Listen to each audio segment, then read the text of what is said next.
ತೆಂಗಿನ ಹಾಲಲ್ಲಿ ಒಳ್ಳೆ ಟೇಸ್ಟಿಯಾಗಿರುತ್ತೆ ಗೀ ರೈಸ್. ಉದುರಾಗಿ ಬರುತ್ತೆ. ಇಷ್ಟ ಆದರೆ ಸಾಕು.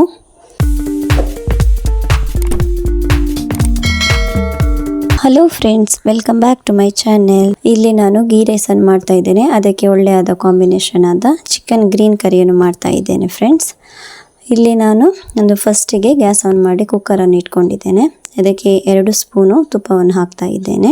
ನೋಡಿ, ಈಗ ನಾನು ಗೋಡಂಬಿಯನ್ನು ತಗೊಂಡಿದ್ದೇನೆ. ಗೋಡಂಬಿಯನ್ನು ಫ್ರೈ ಮಾಡಿ ಇಟ್ಕೊಳ್ತೇನೆ ಫ್ರೆಂಡ್ಸ್. ಸ್ವಲ್ಪ ಫ್ರೈ ಆದರೆ ಸಾಕು, ಸ್ವಲ್ಪ ಕೆಂಪು ಬಣ್ಣಕ್ಕೆ ಬರುತ್ತಲ್ವ, ಬ್ರೌನಿಶ್ ಆಗಿ. ನೋಡಿ, ಇಷ್ಟ ಆದರೆ ಸಾಕು. ಇದನ್ನು ತೆಗೆದಿಡ್ತೇನೆ ಫ್ರೆಂಡ್ಸ್. ಹಾಗೆ ನಂತರ ಇದಕ್ಕೆ ದ್ರಾಕ್ಷಿಯನ್ನು ಹಾಕ್ಕೊಂಡು ಫ್ರೈ ಮಾಡ್ತಾ ಇದ್ದೇನೆ. ನೋಡಿ, ಇಷ್ಟು ದ್ರಾಕ್ಷಿ ತಗೊಂಡಿದ್ದೇನೆ, ಅದನ್ನು ಹಾಕ್ಕೊಂಡು ಫ್ರೈ ಮಾಡಿ ಇಟ್ಕೊಳ್ತೇನೆ ಫ್ರೆಂಡ್ಸ್. ಇಲ್ಲಿ ಯಾರೆಲ್ಲ ಹೊಸಬರು ನನ್ನ ಚಾನೆಲನ್ನು ನೋಡ್ತಾ ಇದ್ದೀರಾ, ಪ್ಲೀಸ್ ಸಬ್ಸ್ಕ್ರೈಬ್ ಮಾಡಿಕೊಂಡು ವಿಡಿಯೋ ನೋಡಿ. ಹಾಗೆ ಸೈಡಲ್ಲಿರುವ ಬೆಲ್ ಬಟನನ್ನು ಒತ್ತಿ, ಆಗ ನಿಮಗೆ ನೋಟಿಫಿಕೇಶನ್ ಬಂದು ನನ್ನ ವಿಡಿಯೋಸನ್ನು ಫಸ್ಟ್ ನೋಡ್ಬೋದು ಫ್ರೆಂಡ್ಸ್. ನೋಡಿ, ಇಲ್ಲಿ ನಾನು ಪುನಃ 2 ಸ್ಪೂನ್ ತುಪ್ಪವನ್ನು ಹಾಕೊಂಡೆ. ಹಾಗೆ ಸ್ವಲ್ಪ ಎಣ್ಣೆಯನ್ನು ಹಾಕೊಂಡಿದ್ದೇನೆ. ಇಲ್ಲಿ ನಾನು ಎಲ್ಲ ಗರಂ ಮಸಾಲೆಯನ್ನು ತಗೊಂಡಿದ್ದೇನೆ. ಜೀರಿಗೆ, ಸ್ವಲ್ಪ ಕಾಳು ಮೆಣಸು, ಸ್ಟಾರ್, ಚಕ್ಕೆ, ಲವಂಗ, ಏಲಕ್ಕಿ ಮತ್ತು ಎಲೆ ಇಷ್ಟನ್ನು ಹಾಕೊಳ್ತಾ ಇದ್ದೇನೆ.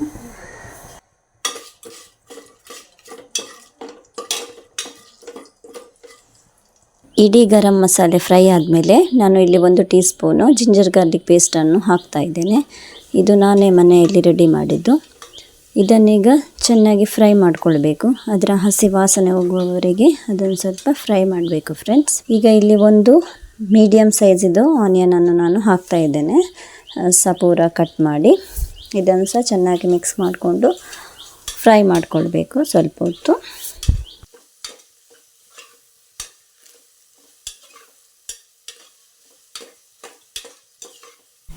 ನೀರುಳ್ಳಿ ಇಷ್ಟು ಫ್ರೈ ಆದಮೇಲೆ ಇಲ್ಲಿ ನಾನು ಪುದೀನದ ಎಲೆಗಳು ಮಾತ್ರ ಸ್ವಲ್ಪ ಹಾಕ್ತಾ ಇದ್ದೇನೆ.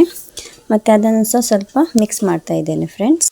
ನೀರುಳ್ಳಿ ಎಲ್ಲ ಸ್ವಲ್ಪ ಬೇಯಲು ಬಿಡೋಣ. ಅಷ್ಟರವರೆಗೆ ಇಲ್ಲಿ ನಾನು ಜೀರಾ ರೈಸನ್ನು ತಗೊಂಡಿದ್ದೇನೆ. ಈ ಲೋಟದಲ್ಲಿ 3 ಕಪ್ ಆಗುವಷ್ಟು ಜೀರಾ ರೈಸನ್ನು ತಗೊಂಡು 4 ಸಲ ಚೆನ್ನಾಗಿ ತೊಳ್ಕೊಂಡಿದ್ದೇನೆ. ಆಮೇಲೆ 10 ಮಿನಿಟ್ಸ್ ನೆನೆಯಲು ಹಾಕಿದ್ದೇನೆ. ಸ್ವಲ್ಪ ಉಪ್ಪು ಹಾಕೊಳ್ತೇನೆ.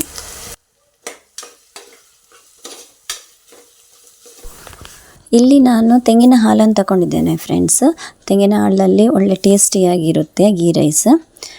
ಇಲ್ಲಿ 1 ಕಪ್ ಅಕ್ಕಿಗೆ 2 ಕಪ್ ನೀರು ಅಥವಾ ತೆಂಗಿನ ಹಾಲು ಹಾಕ್ಕೊಳ್ಬೇಕು. ಇಲ್ಲಿ ನಾನು 3 ಕಪ್ ಅಕ್ಕಿಗೆ 3 ಕಪ್ ಆಗುವಷ್ಟು ತೆಂಗಿನ ಹಾಲನ್ನು ಹಾಕ್ಕೊಂಡಿದ್ದೇನೆ. ಮತ್ತು ಉಳಿದ 3 ಕಪ್ಪನ್ನು ನೀರನ್ನು ಹಾಕ್ಕೊಂಡಿದ್ದೇನೆ. ಹಾಗೆ ಸ್ವಲ್ಪ ಉಪ್ಪನ್ನು ಹಾಕ್ಕೊಳ್ತಾ ಇದ್ದೇನೆ. ಮತ್ತು ಚೆನ್ನಾಗಿ ಒಮ್ಮೆ ಮಿಕ್ಸ್ ಮಾಡಿಕೊಳ್ಬೇಕು. ಮತ್ತು ಉಪ್ಪು ಎಲ್ಲ ನೋಡಬೇಕು, ಸ್ವಲ್ಪ ಉಪ್ಪಿರಬೇಕು, ಇಲ್ಲದಿದ್ದರೆ ಒಳ್ಳೆ ಆಗೋದಿಲ್ಲ. ಮತ್ತು ನೋಡಿ, ಈಗ ಒಳ್ಳೆ ಕುದಿ ಬರ್ತಾ ಇದೆ. ಗ್ಯಾಸನ್ನು ಫಾಸ್ಟ್ ಫ್ಲೇಮಲ್ಲಿ ಇಡಬೇಕು. ಒಮ್ಮೆ ಮಿಕ್ಸ್ ಮಾಡಿಕೊಳ್ಬೇಕು. ಆಮೇಲೆ ಉಪ್ಪೆಲ್ಲ ಕರೆಕ್ಟ್ ಇದೆಯಾ ಚೆಕ್ ಮಾಡಿಕೊಳ್ಬೇಕು.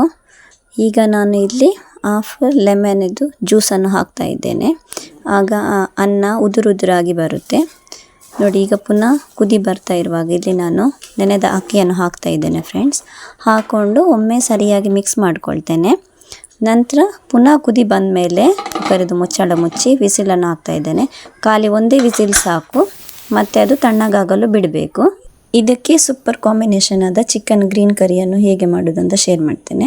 ಇಲ್ಲಿ ನಾನು 1 kg ಚಿಕನನ್ನು ತಗೊಂಡಿದ್ದೇನೆ. ಅದನ್ನು 3 ಸಲ ತೊಳೆದಿದ್ದೇನೆ ನಾನು. ಮತ್ತು ನೀರು ಸೋಸಲು ಇಟ್ಕೊಂಡಿದ್ದೇನೆ ಫ್ರೆಂಡ್ಸ್. ಇಲ್ಲಿ ಒಂದು ಮಿಕ್ಸಿ ಜಾರಿಗೆ 1 ಟೊಮೆಟೊ, 1 ಈರುಳ್ಳಿ ಹಾಕ್ತಾ ಇದ್ದೇನೆ. ಹಾಗೆಯೇ ನೋಡಿ, ಇಲ್ಲಿ ಒಂದು 8 ಎಸಳು ಬೆಳ್ಳುಳ್ಳಿಯನ್ನು ಹಾಕ್ತಾ ಇದ್ದೇನೆ. ಹಾಗೆ 1 ಕಟ್ಟುವಷ್ಟು ಕೊತ್ತಂಬರಿ ಸೊಪ್ಪನ್ನು ಹಾಕ್ಕೊಳ್ತಾ ಇದ್ದೇನೆ. 2 ಕಾಯಿ ಮೆಣಸು, ಸ್ವಲ್ಪ ಪುದೀನ, ನೋಡಿ ಇಷ್ಟು ಹಾಕ್ಕೊಂಡಿದ್ದೇನೆ. ಈಗ ಇದಕ್ಕೆ ನೆನೆಸಿದ ಸ್ವಲ್ಪ ಗೋಡಂಬಿಯನ್ನು ಹಾಕ್ಕೊಂಡಿದ್ದೇನೆ. ನೆನೆಸಿದ 5 ಬಾದಾಮಿಯನ್ನು ಹಾಕ್ಕೊಂಡಿದ್ದೇನೆ. 1 ಇಂಚ್ ಆಗುವಷ್ಟು ಶುಂಠಿ, ಹಾಗೆಯೇ 1 ಟೀ ಸ್ಪೂನು ಬಡಿಶೇಪು, 3 ಟೀ ಸ್ಪೂನ್ ಆಗುವಷ್ಟು ನಾನು ಕೊತ್ತಂಬರಿ ಕಾಳನ್ನು ಹಾಕ್ಕೊಳ್ತಾ ಇದ್ದೇನೆ ಫ್ರೆಂಡ್ಸ್. ಇಲ್ಲಿ ನಾನು ಇಡೀ ಗರಂ ಮಸಾಲೆಯನ್ನು ತಗೊಂಡಿದ್ದೇನೆ. 3 ಲವಂಗ, 2 ಏಲಕ್ಕಿ, 1 ಪೀಸ್ ಚಕ್ಕೆ, 1 ಸ್ಟಾರ್, 5 ಕಾಳು ಮೆಣಸು ಮತ್ತು 1 ಬೇ ಲೀಫನ್ನು ತಗೊಂಡು ಮಿಕ್ಸಿ ಜಾರಿಗೆ ಹಾಕ್ಕೊಳ್ತಾ ಇದ್ದೇನೆ ಫ್ರೆಂಡ್ಸ್. ಇದಕ್ಕೆ ಸ್ವಲ್ಪ 1/4 ಟೀ ಸ್ಪೂನು ಅರಶಿನ ಪೌಡರ್. ಈಗ ಸ್ವಲ್ಪ ನೀರು ಹಾಕ್ಕೊಂಡು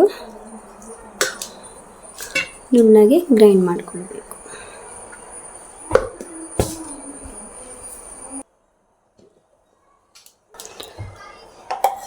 ನೋಡಿ ಇಷ್ಟು ನುಣ್ಣಗಾದರೆ ಸಾಕು. ಇಲ್ಲಿ ನಾನು ಗ್ಯಾಸ್ ಆನ್ ಮಾಡಿ ಒಂದು ಪ್ಯಾನನ್ನು ಇಟ್ಕೊಂಡಿದ್ದೇನೆ. ಅದಕ್ಕೆ ಒಂದು 3 ಸ್ಪೂನು ತುಪ್ಪವನ್ನು ಹಾಕ್ಕೊಳ್ತಾ ಇದ್ದೇನೆ. ಗೀ ರೈಸ್ ಅಂದಮೇಲೆ ತುಂಬ ತುಪ್ಪನೇ ಯೂಸ್ ಮಾಡಿಕೊಳ್ಬೇಕು. ಇಲ್ಲಿ ನಾನು ಕಟ್ ಮಾಡಿದ ಒಂದು ಈರುಳ್ಳಿಯನ್ನು ಹಾಕ್ತಾ ಇದ್ದೇನೆ ಫ್ರೆಂಡ್ಸ್. ಇದನ್ನು ಚೆನ್ನಾಗಿ ಫ್ರೈ ಮಾಡಿಕೊಳ್ಬೇಕು. ನೋಡಿ ಇದು ಒಂದು ಸ್ವಲ್ಪ ಫ್ರೈ ಆಗ್ತಾ ಇರಬೇಕು. ನೋಡಿ ಇಷ್ಟ ಆಯಿತು. ಇವಾಗ ನಾನು ಇದಕ್ಕೆ ಚಿಕನನ್ನು ಸೇರಿಸ್ತಾ ಇದ್ದೇನೆ. ಎಲ್ಲ ಚಿಕನನ್ನು ಹಾಕ್ಕೊಳ್ತಾ ಇದ್ದೇನೆ ಫ್ರೆಂಡ್ಸ್. ಈ ಗೀ ರೈಸಿಗೆ ಈ ಚಿಕನ್ ಕರಿ ಒಳ್ಳೆ ಕಾಂಬಿನೇಷನ್. ನೋಡಿ ಈಗ ನಾನು 1/2 ಸ್ಪೂನು ಟರ್ಮರಿಕ್ ಪೌಡರನ್ನು ಹಾಕ್ಕೊಂಡೆ. ಮತ್ತು ಸ್ವಲ್ಪ ರುಚಿಗೆ ಬೇಕಾದಷ್ಟು ಉಪ್ಪನ್ನು ಹಾಕ್ಕೊಂಡಿದ್ದೇನೆ. ಮತ್ತೆ ಬೇಕಾದರೆ ಮತ್ತೆ ಆ್ಯಡ್ ಮಾಡ್ಬೋದು ಹೇಳಿ. ಈಗ ಇದನ್ನೆಲ್ಲ ಸರಿಯಾಗಿ ಮಿಕ್ಸ್ ಮಾಡ್ತಾ ಇದ್ದೇನೆ. ಸರಿಯಾಗಿ ಒಮ್ಮೆ ಮಿಕ್ಸ್ ಮಾಡಿ ಬೇಯಲ್ಲಿ ಇಡಬೇಕು. ನೋಡಿ ಮಿಕ್ಸ್ ಎಲ್ಲ ಮಾಡಿ ಆಯಿತು. ಈಗ ಬೇಯಲ್ಲಿ ಇಡ್ತೇನೆ ಫ್ರೆಂಡ್ಸ್. ಒಂದು 10 ಮಿನಿಟ್ಸ್ ಇದು ಬೇಯಬೇಕು. ನೋಡಿ 10 ಮಿನಿಟ್ಸ್ ಆದಮೇಲೆ ಈಗ ಗ್ರೈಂಡ್ ಮಾಡಿದ ಮಸಾಲೆಯನ್ನು ಹಾಕ್ತಾ ಇದ್ದೇನೆ ಫ್ರೆಂಡ್ಸ್. ಎಲ್ಲ ಮಸಾಲೆಯನ್ನು ಹಾಕ್ಕೊಂಡು ಅದನ್ನು ಸಹ ಒಮ್ಮೆ ಫ್ರೈ ಮಾಡಿಕೊಳ್ಬೇಕು ಚಿಕನ್ ಒಟ್ಟಿಗೆ. ಯಾಕೆಂದರೆ ನಾವು ಹಸಿ ಎಲ್ಲ ಪದಾರ್ಥಗಳನ್ನು ಹಾಕಿದಲ್ವ, ಅಂದರೆ ಫ್ರೈ ಮಾಡದೆ ಹಸಿಯೇ ಎಲ್ಲ ಇಂಗ್ರೀಡಿಯೆಂಟ್ಸನ್ನು ಹಾಕ್ಕೊಂಡಿದ್ದೇವೆ. ಆದ ಕಾರಣ ಇದು ಚಿಕನ್ ಜೊತೆ ಸ್ವಲ್ಪ ಫ್ರೈ ಆದರೆ ಟೇಸ್ಟಿಯಾಗಿ ಬರುತ್ತೆ ಅಂತೇಳಿ ಅದರ ಹಸಿ ವಾಸನೆ ಎಲ್ಲ ಹೋಗುತ್ತೆ. ನೋಡಿ ಇದಕ್ಕೆ ನಾನು ಮಿಕ್ಸಿ ತೊಳೆದ ನೀರನ್ನು ಆ್ಯಡ್ ಮಾಡ್ತಾ ಇದ್ದೇನೆ. ನಮಗೆ ಎಷ್ಟು ಗ್ರೇವಿ ಬೇಕು ಅಷ್ಟು, ತುಂಬ ತೆಳು ಮಾಡಿಕೊಳ್ಬಾರ್ದು, ತುಂಬ ದಪ್ಪನೂ ಇರಬಾರ್ದು, ಮೀಡಿಯಮ್ ಕನ್ಸಿಸ್ಟೆನ್ಸಿಯಲ್ಲಿ ಇರಬೇಕು. ನೋಡಿ ಇಷ್ಟು ಇದ್ದರೆ ಸಾಕು. ಈಗ ಉಪ್ಪೆಲ್ಲ ಕರೆಕ್ಟ್ ಆಗಿದೆಯಾ ಅಂತ ಚೆಕ್ ಮಾಡಿಕೊಳ್ಬೇಕು. ಸ್ವಲ್ಪ ಹೊತ್ತು ಬೇಯಲು ಬಿಡಬೇಕು ಚಿಕನನ್ನು. ಆ ಮಸಾಲೆ ಜೊತೆ ಚಿಕನ್ ಎಲ್ಲ ಹೊಂದ್ಕೊಳ್ಬೇಕು. ನೋಡಿ ಈಗ ಚಿಕನ್ ಬೆಂದಿದೆ. ಇಷ್ಟ ಆದರೆ ಸಾಕು. ಇಲ್ಲಿಗೆ ನಮ್ಮ ಗ್ರೀನ್ ಚಿಕನ್ ಕರಿ ರೆಡಿ ಆಯಿತು. ನೋಡಿ ಈಗ ಕುಕ್ಕರಿದು ವಿಸಿಲ್ ಸಾರಿ ಹೋಗಿದೆ. ಈಗ ನಾನು ಅದಕ್ಕೆ ಹುರಿದಿಟ್ಟುಕೊಂಡ ಗೋಡಂಬಿ ಮತ್ತು ದ್ರಾಕ್ಷಿಯನ್ನು ಹಾಕ್ಕೊಂಡು ಮಿಕ್ಸ್ ಮಾಡ್ತಾ ಇದ್ದೇನೆ ಫ್ರೆಂಡ್ಸ್. ನೋಡಿ ಎಷ್ಟು ಉದುರಾಗಿ ಬಂದಿದೆ ಅಂತ. ಇಲ್ಲಿಗೆ ನಮ್ಮ ಗೀ ರೈಸನ್ನು ರೆಡಿ ಆಯಿತು, ಚಿಕನ್ ಕರಿಯು ರೆಡಿ ಆಯಿತು. ಈಸಿಯಾಗಿ ಒಳ್ಳೆ ಟೇಸ್ಟಿಯಾಗಿ ಬರುತ್ತೆ ಫ್ರೆಂಡ್ಸ್. ನೀವು ಒಮ್ಮೆ ಟ್ರೈ ಮಾಡ್ಕೊಳ್ಳಿ ಈ ಥರ. ಈ ಗೀ ರೈಸ್ನ ಜೊತೆ ನಾನು ಗ್ರೀನ್ ಕಲರ್ ಚಿಕನ್ ಕರಿ ಹಾಗೂ ಒಂದು ಸಲಾಡ್ ರೆಡಿ ಮಾಡಿದ್ದೇನೆ ಫ್ರೆಂಡ್ಸ್. ಅದಕ್ಕೆ ಕುಕುಂಬರ್, ಕ್ಯಾರೆಟ್, ಟೊಮೆಟೊ ಮತ್ತು ಆನಿಯನ್ ಮತ್ತು ಕೊತ್ತಂಬರಿ ಸೊಪ್ಪನ್ನು ಹಾಕ್ಕೊಂಡು ಒಂದು ನೋಡಿ ಈ ಥರ ಸಲಾಡನ್ನು ರೆಡಿ ಮಾಡಿ ಇಟ್ಕೊಂಡಿದ್ದೇನೆ. ಈ ರೆಸಿಪಿ ನಿಮಗೆ ಇಷ್ಟ ಆದರೆ ಲೈಕ್ ಮಾಡಿ, ಶೇರ್ ಮಾಡಿ, ಹಾಗೆ ಸಬ್ಸ್ಕ್ರೈಬ್ ಮಾಡ್ಕೊಳ್ಳಿ friends. Thanks for watching. Bye.